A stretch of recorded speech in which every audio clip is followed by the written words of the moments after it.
On this episode, I will show you how to custom your motorcycle taillight using flexible DRL by yourself.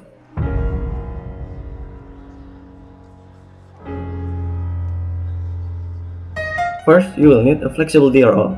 Find the shortest one. In this case, I had the white one because I could not find the red one.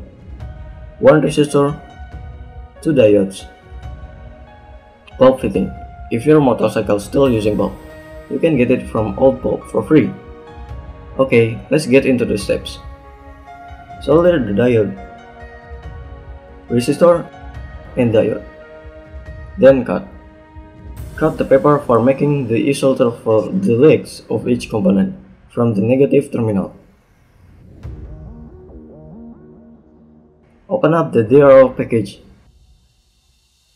You will get holders and screws, but you doesn't need those, just save for later. Unwrap the cable. Test the LED to make sure there is no damage from the packaging.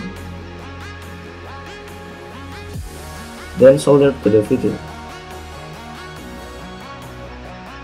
Test the dim mode and bright mode. Make sure it's not flipped. Remove the red plastic cover from your bike.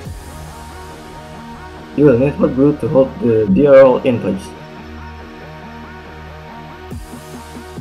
In this case, you can shape the DRL to whatever you want, and I don't have a hot glue gun.